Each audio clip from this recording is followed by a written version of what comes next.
queridos, minhas queridas estudantes da Educação de Jovens e Adultos. Todos bem? Professoras, diretoras, vice-diretoras, nos encontramos mais uma vez para uma nova aula de língua portuguesa. Vocês já ouviram ou já usaram a palavra moral? De dizer, você não tem moral para falar isso? Ou de dizer, aquela pessoa é muito moralista. Será que a gente sabe, conhece o significado dessa palavra?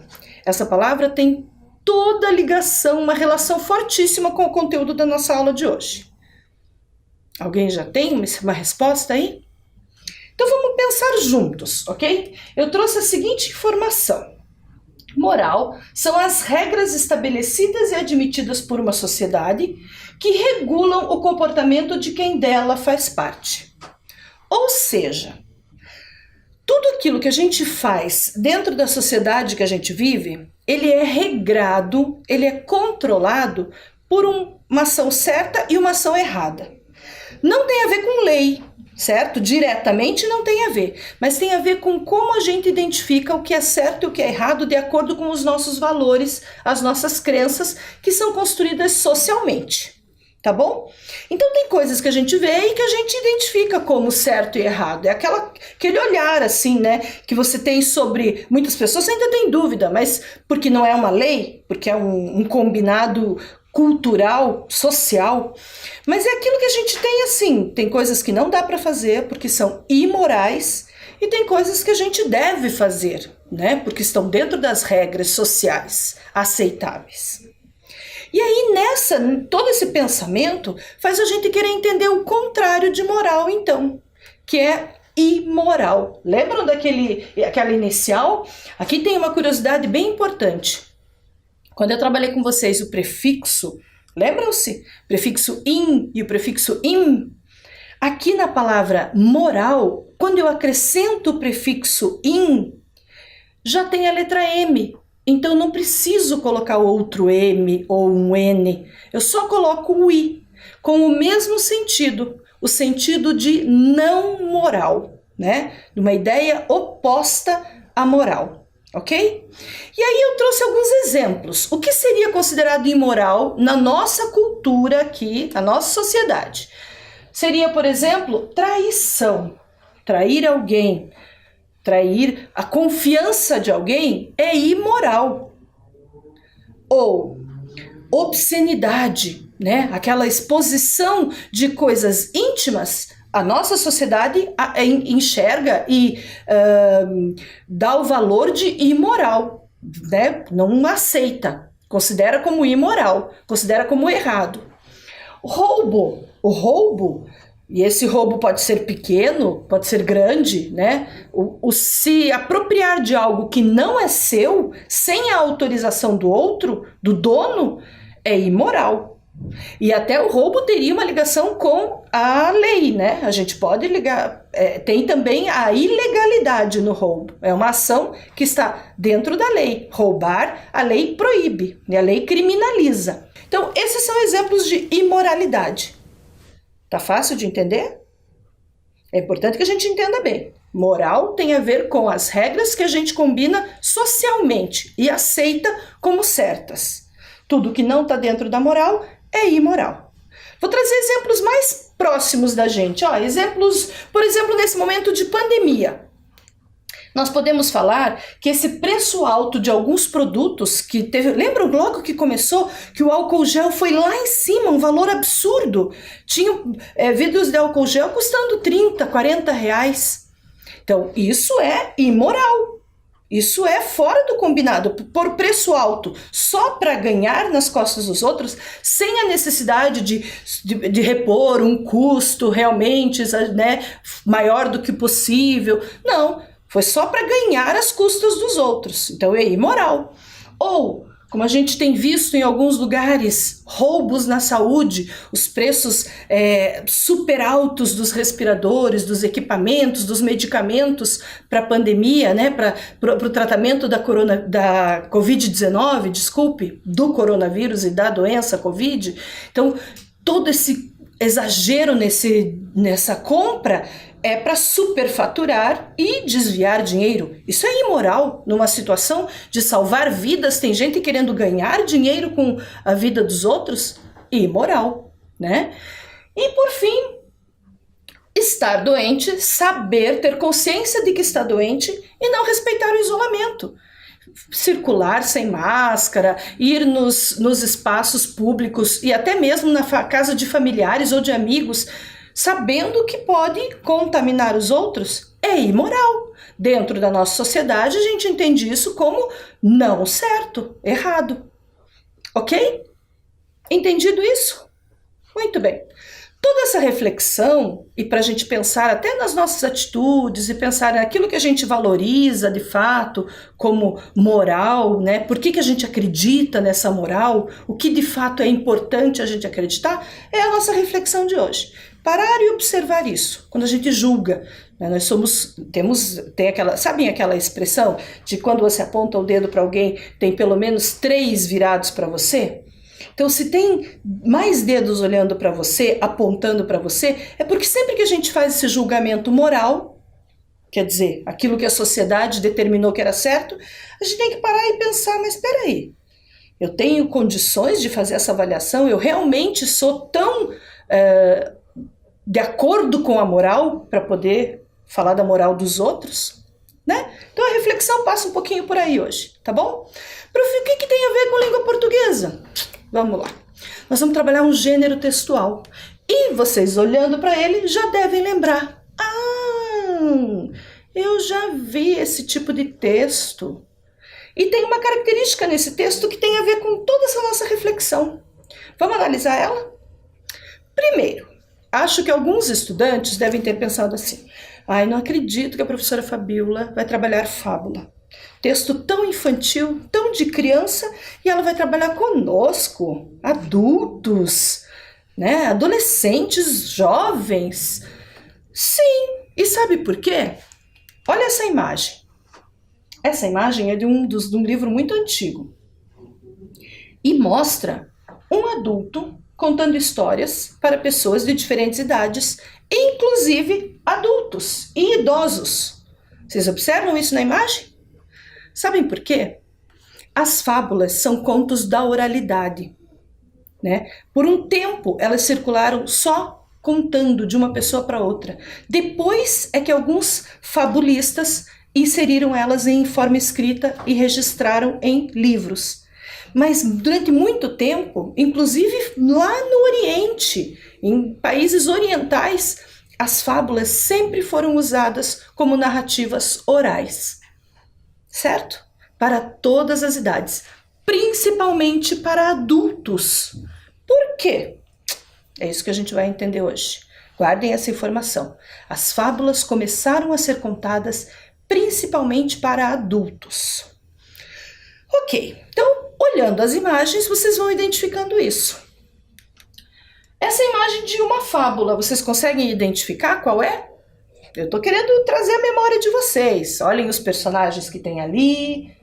São 3 animais. Olhem o ambiente que eles estão. Ok? Não vou falar nada sobre ela. Só quero que vocês façam essa análise. Mais uma. E essa fábula? Será que vocês conhecem? Ela não é tão conhecida, mas ela também tem elementos ali. Olha, personagens... Está dentro de um ambiente, que ambiente é esse? Esses personagens estão agindo de alguma forma, que ação é essa? Observem que tem uma aranha também ali, não sei se vocês enxergam, olha. Bem no cantinho aqui tem uma aranha, olhem bem para a tela. Ok? Mais uma. Olhem bem essa imagem, o que é que vocês observam? Olhem os personagens, olhem o espaço que essa cena está ocorrendo. Ok? Muito bem. Olhando essas imagens todas, analisando todas as cores usadas, os traços, os desenhos, parecem desenhos para criança? Não, né? Inclusive, eles parecem bem a reprodução da realidade. Parecem bem um desenho de quem quer mostrar como aqueles personagens são na vida real. Certo? Ok. Os próximos desenhos que eu vou mostrar para você também são de fábulas, porém mais atuais, já com um toque mais infantil. Olha só. Enxergam? Mais uma. Traços bem delicados, colorido, sutil, né? Olha a carinha dessa formiga, olha a carinha dessa cigarra, né? Já está bem de outro jeito comparado com aqueles desenhos anteriores. Mais uma. Essa aqui, apesar dos traços parecerem um pouco rudes ainda, parecendo menos infantis, prestem bem atenção nos traços da cara da aranha e da cara do mosquito. Tem alguma coisa que te chama atenção olhando esse desenho? Aqui a gente tem uma característica, e foi desenho feito para criança, mas aqui a gente tem uma característica muito forte das fábulas. Ok, vamos para frente. Como até agora eu não disse nenhum nome de fábula, estou tentando fazer a memória de vocês lembrar pelas imagens e pensar se realmente são crianças ou adultos, o público que gosta desse gênero textual, eu trouxe uma atividade para a gente fazer junto, tá? Não vamos precisar fazer no caderno, não. Puxando lá pela memória, eu vou trazer uma série de títulos e você vai pensar quais deles são fábulas, ok? Quais dos títulos que você ler agora são fábulas? Repita o título, leia o título em voz alta aí da sua casa. Vamos lá. Primeira lista, nós temos O Gato de Botas, A Bela Adormecida, Tom e Jerry, A Raposa e as Uvas, Branca de Neve, O Senhor dos Anéis, O Leão e o Mosquito. Reconhece alguma? Vamos olhar? Quem disse A Raposa e as Uvas acertou. Essa é uma fábula. Quem disse O Leão e o Mosquito também. As outras não são fábulas. As outras são histórias, de contos maravilhosos, contos fantásticos, como O Gato de Botas, A Bela Adormecida, Branca de Neve. Outros são livros mais... narrativas mais ficcionais, como a do Senhor dos Anéis, também uma ficção de fantasia. Tom e Jerry muito mais produzido para televisão, né? Não chegou nem, acho que, a se tornar um livro, um gibi, acho que já nasceu como desenho e arte para televisão. Então, só aqueles dois ali, A Raposa e as Uvas, O Leão e o Mosquito, são títulos de fábulas, ok? Vamos ver mais uma listinha. Analisem. A Tartaruga e a Lebre, Os Três Porquinhos, Bob Esponja, A Cigarra e a Formiga, O Pequeno Príncipe, Chapeuzinho Vermelho e Harry Potter. Qual você acha que é fábula? Se você disse A Tartaruga e a Lebre, você acertou. Se você disse A Cigarra e a Formiga, também. E os outros? Não. Os Três Porquinhos, Chapeuzinho Vermelho e o próprio Harry Potter são textos fantásticos, certo? São contos fantásticos. O Harry Potter ganhou, os outros também, né? Mas o Harry Potter ganhou uma série. E os outros ganharam também o filme, né? O espaço no cinema. Bob Esponja de desenho televisivo e O Pequeno Príncipe, livro, certo? Uma narrativa também muito mais fantástica, ficcional e mais longa, mais conto do que fábula. Vamos para frente. Identificando esses 4 títulos, vamos conhecer quem escrevia ou quem contava as fábulas, certo? Eu vou trazer para vocês os 3 principais. Existem muitos fabulistas. É como a gente chama quem conta fábulas, tá? Quem narra fábulas, fabulistas. Existem muitos fabulistas, alguns que nós nem conhecemos porque eles eram tão locais, tão da sua região, que a gente nem ficou conhecendo. Então vamos aprender pelo menos 3 que são muito famosos, muito conhecidos. As fábulas que circulam por aí levam até o nome desses fabulistas. Vamos lá? O primeiro deles é esse aqui, ó. Esopo. Esopo viveu na Grécia antiga, muito antes de Jesus nascer, muito antes. O século que ele viveu foi o século 6 antes de Cristo. Sabe o que é isso? 600 anos antes de Cristo. É muito tempo, né? Então esse é o Esopo. A história de Esopo eu vou contar depois com mais detalhes numa outra aula, tá? Num outro momento. Primeiro eu queria que vocês conhecessem ele. O próximo fabulista é um francês. É esse aqui, ó, se chama La Fontaine. O La Fontaine se inspirava em Esopo para produzir as suas fábulas e também em outros fabulistas. Ele criou fábulas próprias, mas ele também utilizou muitas fábulas do próprio Esopo e reescreveu, contou com a versão dele. Quando que viveu o La Fontaine? Ele viveu no século XVII, lá na França, tá? Então ele já está muito mais próximo da gente, né? Já lá nos anos de 1621 a 1695, isso já depois de Cristo, certo? E um fabulista, por que não, brasileiro. Nós temos Monteiro Lobato. Monteiro Lobato foi um escritor brasileiro. É do interior de São Paulo, ele nasceu no interior de São Paulo. E ele viveu no século passado aqui, né, no Brasil. Então, Monteiro Lobato escreveu muitas histórias, ele é o criador do Sítio do Pica-Pau Amarelo, e dentro do Sítio do Pica-Pau Amarelo, das narrativas do sítio, ele sempre incluía uma fábula, e colocava essa fábula que ele recontou em verso, em prosa, ele colocava lá com os personagens do sítio convivendo. Então, esse é um fabulista que a gente precisa valorizar também, né? Ok?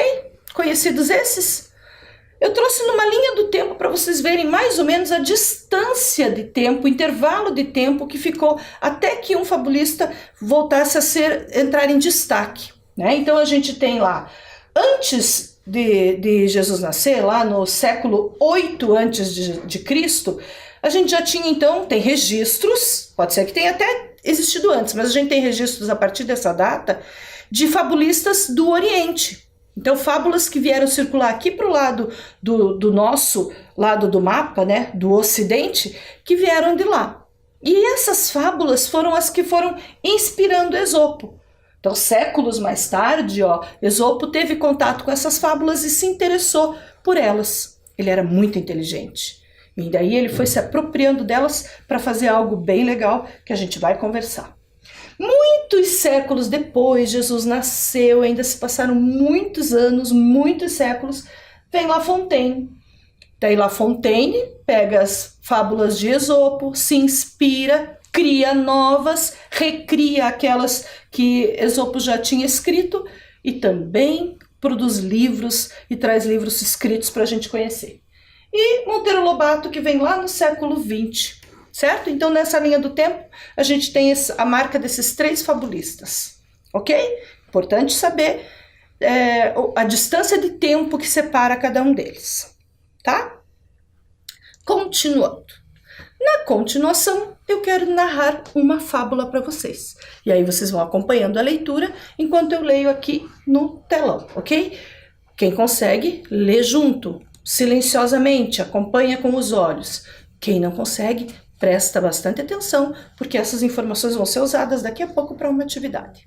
Vamos lá? O leão e o mosquito. Esta é uma fábula de Esopo.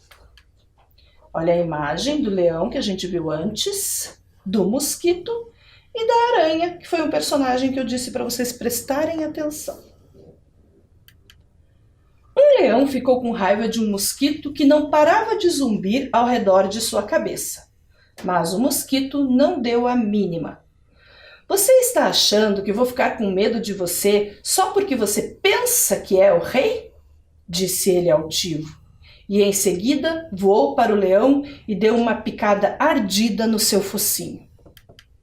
Indignado, o leão deu uma patada no mosquito, mas a única coisa que conseguiu foi arranhar-se com as próprias garras. O mosquito continuou picando o leão, que começou a urrar como um louco. No fim, exausto, enfurecido e coberto de feridas provocadas por seus próprios dentes e garras, o leão se rendeu. O mosquito foi embora zumbindo para contar a todo mundo que tinha vencido o leão. mas entrou direto numa teia de aranha. Ali, o vencedor do rei dos animais encontrou seu triste fim, comido por uma aranha minúscula. E é aí que entra a nossa reflexão.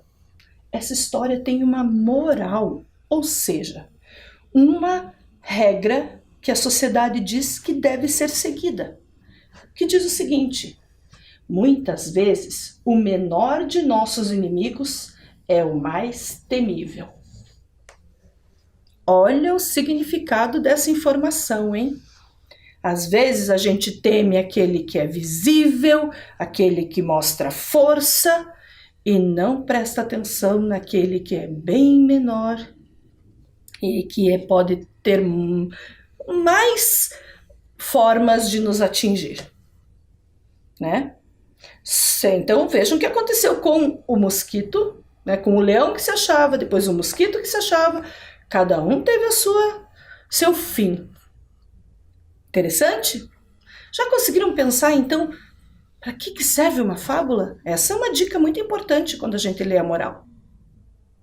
Bom, quem não conseguiu pensar, não tem problema. A gente vai agora tentar entender melhor essa fábula, pegando alguns elementos dela. Vamos lá? Então, compreendendo a fábula. Primeiro, quais animais aparecem como personagens? Vamos lá, dica, olhando para a imagem, para quem não conseguiu lembrar. 3 personagens. Nós temos principalmente o leão e o mosquito, mas a gente também tem a aranha. Mas, professora, a aranha não está escrito ali na resposta, porque a gente pode considerar que a aranha é um personagem secundário. Ela está ali, ela faz parte da história, mas a ação dela é lá no final. É na forma que ela ataca, dá o fim devido para o mosquito. Mas ela tem uma ação também na história. Por isso pode ser considerado um personagem também, ok? O que mais a gente pode analisar sobre essa imagem, ou sobre essa fábula, melhor dizendo? A fábula apresenta todos os personagens. Tem um aqui que eu já marquei para vocês, olha lá. Ó. Vamos pensar primeiro sobre quem é esse que está altivo. Vamos ver quem é esse personagem que está marcado como altivo. Peguei um trechinho da fábula que eu vou ler para vocês. Um leão ficou com raiva de um mosquito que não parava de zumbir ao redor de sua cabeça. Mas o mosquito não deu a mínima.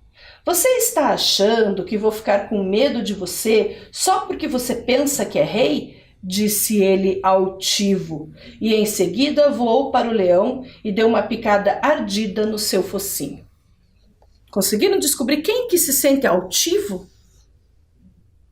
O mosquito. Quando a gente diz, disse ele, e em seguida voou, é o mosquito. O mosquito se sentia assim. Essa característica aparece no texto. Então esse é o jeito de entender a fábula, a mensagem. Um dos personagens se sente superior, altivo. Que mais? Quem será que se sente ou que tem essas outras características? Vamos olhar o outro trechinho do texto. Indignado, o leão deu uma patada no mosquito, mas a única coisa que conseguiu foi arranhar-se com as próprias garras. O mosquito continuou picando o leão, que começou a urrar como um louco. No fim, exausto, enfurecido e coberto de feridas provocadas por seus próprios dentes e garras, o leão se rendeu. Quem se sentia indignado e quem estava enfurecido? O leão, e ali a informação já está também pertinho. Indignado, o leão deu uma patada. Na outra, exausto, enfurecido e coberto de feridas provocadas por seus próprios dentes e garras. Quem tem dentes e garras? Dessa história, o leão. Então, essas características nos fazem entender que o leão se sentiu, durante a história, indignado e com raiva, enquanto o mosquito se sentia altivo, certo? Eleger as palavras, identificar as palavras que mostram cada personagem, que mostram as características do personagem, nos ajuda a entender a história. E aí vamos para o final da história. Qual foi a moral desta fábula? E aí a gente tem a resposta lá, ó. Muitas vezes, o menor de nossos inimigos é o mais temível. Ok? Entendido? Compreendido? Vamos para mais uma? Agora eu quero mostrar para vocês a mesma fábula contada por outro fabulista, o La Fontaine. La Fontaine narrou a mesma fábula. Então eu vou trazer o leão e o mosquito, que são os dois personagens principais, e como La Fontaine contou. Uma vez, um mosquito declarou guerra ao leão, dizendo-lhe que pouco se importava com seu título de rei. Dito isto, começou a picá-lo por todos os lados, tornando-o furioso, não lhe dando trégua, até que o leão caiu esgotado. O inseto, então, se retirou cheio de orgulho, mas, enquanto ia anunciar a todos os demais bichos sua vitória, caiu na traiçoeira teia de uma aranha e lá ficou preso. Olha a forma que o La Fontaine contou. Bem mais resumida, né? Bem mais sintetizada a ideia e manteve as mesmas características, os mesmos personagens, certo? Muito bem. Qual a moral da história? La Fontaine ensinou que as vitórias nem sempre são duradouras, por isso não se deve contar vantagens antes do tempo. Ok? Mais uma forma da gente pensar o olhar para essa fábula com mais um ensinamento. Aqui a gente está falando de cantar vitória antes do tempo, né? Declarar-se melhor ou conquistando ou tendo alguma coisa antes daquilo estar de fato realizado. Coisas para a gente pensar, né? Muito bem. Continuando ainda sobre essas fábulas, a gente agora vai procurar compreender outros elementos. Desta fábula do La Fontaine, os mesmos elementos que a gente viu na fábula do Esopo, tá? Os animais que aparecem na mesma imagem, o leão e o mosquito, e a aranha também com aquele elemento de secundária, né? De aparecer num outro momento. Uma vez, um mosquito declarou guerra ao leão, dizendo-lhe que pouco se importava com seu título de rei. Dito isto, começou a picá-lo por todos os lados, tornando-o furioso, não lhe dando trégua, até que o leão caiu esgotado. Olha aqui a característica de um dos personagens. Identificamos? Aqui a gente tem a característica de furioso. Olha lá, ó, tornando-o furioso. Quem que estava furioso? O leão, está dizendo lá em cima, o mosquito foi lá declarar para o leão que não se importava com ele se achando rei. Isso tornou-o furioso. Vamos continuar. Quem será que é cheio de orgulho? De qual personagem a gente está identificando essa característica? O inseto, então, se retirou cheio de orgulho, mas, enquanto ia anunciar a todos os demais bichos sua vitória, caiu na traiçoeira teia de uma aranha e lá ficou preso. A característica que a gente tem agora desse personagem é cheio de orgulho. O inseto, né? Saiu cantando vitória, lembram? E por fim, aquilo que a gente identificou como moral da fábula. As vitórias nem sempre são duradouras, por isso não se deve contar vantagem antes do tempo. Por que eu repeti? Por que eu fiz a mesma análise, a mesma leitura de compreensão das duas fábulas? Porque eu queria mostrar para vocês que sempre que a gente lê um texto, a gente procura fazer esse exercício. Eu vou procurar personagens nos textos que são histórias, que têm personagens, como esse da fábula, certo? Eu vou procurar características dos personagens quando eu tenho esses textos, quando eu também tenho textos com narrativas de personagens. E aí, entendendo quem são os personagens, como eles se comportam, eu consigo entender um pouco da história, ok? Esse texto em especial, que eu quis mostrar para vocês, sempre finaliza com uma moral, com uma informação de ensinamento, né? Que dita as nossas regras de convivência, de comportamento social, certo? Mas também porque eu queria mostrar para vocês que os personagens dessas fábulas, pensando até lá nos desenhos, quando a gente começou a analisar na aula, não é qualquer personagem não. O que vocês observaram de característica? De semelhança entre esses personagens? Todos são animais. Mais uma informação. O que você percebeu? Todas são curtinhas, não são longos textos, são textos breves. E por fim, que terminam com o ensinamento. Então, nós temos como síntese da nossa conversa até aqui que as fábulas são histórias curtas, em geral os personagens são animais, apresentam um ensinamento no final. Ok? Como a gente faz toda a aula? Temos a síntese, uma conclusão, registramos no caderno. Então, caderno em mãos, lápis, caneta e registrem um tempinho, só para copiar.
Registrado? Ótimo. Com essas 3 informações, então, a gente vai avançar para uma atividade que vocês vão fazer com calma, ok? Essa atividade também está ligada àquilo que a gente fez lá no começo, que é lembrar títulos de fábulas. A gente tem memórias lá da nossa infância, ou da gente contar para os nossos filhos, para os nossos netos, sobrinhos, mas a gente também conversou sobre algumas fábulas hoje. Eu apresentei alguns títulos no início da aula. Então a tarefa que a gente tem agora é de registrar. Escreva títulos de fábulas que você conhece. Quantos você é que decide, ok? Se você quiser escrever um agora para responder essa pergunta e com o passar dos dias você lembrar de outros, você volta para essa tarefa e complementa, ok? Então agora copiem e registrem pelo menos um título de memória. Vamos lá?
E aí, pensaram em alguns títulos? Lembrem, só para ajudar vocês na memória, hein? Lá no começo a gente falou em A Cigarra e a Formiga, a gente lembrou da Tartaruga e da Lebre, a gente mostrou o Leão e o Mosquito, né? Então tem uma série de fábulas, se vocês pararem para pensar e olhando as imagens, eu mostrei uma imagem cheia de ratos, lembram? Eu não vou dizer o nome daquela fábula, mas eu acho que alguém deve conhecer. Eu acho aquela fábula genial. Enfim, vão pensando aí, surgindo ideias, escrevam, registrem, certo? Com o passar dos dias também, se for lembrando, você coloca aí outras fábulas. A tentativa de escrita, que é bem legal, né? Bem importante, e a tentativa também de exercitar a memória. Esse movimento faz toda a diferença. E, meus amores, a gente está encerrando mais uma aula. Quero contar para vocês que esse tema de fábulas ainda vai se estender. A gente vai fazer uma outra aula sobre fábulas. E algumas aulas até que a gente chegue no momento de produzir uma. Já pensou? Eu quero chegar até lá. Então, prestem bastante atenção e aproveitem a aula. Para encerrar a nossa aula, eu trouxe esta frase, que tem tudo a ver com a nossa conversa inicial. Você faz suas escolhas e suas escolhas fazem você. Eu trouxe para colocar aquela pitadinha de pimenta no teu pensamento, sabe? Pensar assim, se você está mais preocupado em seguir as regras que a sociedade determina ou naquilo que você sabe que é certo. As suas escolhas é você quem faz, mas também são as suas escolhas que fazem você, que dizem que você é. Ok? Fiquem bem, com saúde e a gente se encontra na próxima aula. Tchau!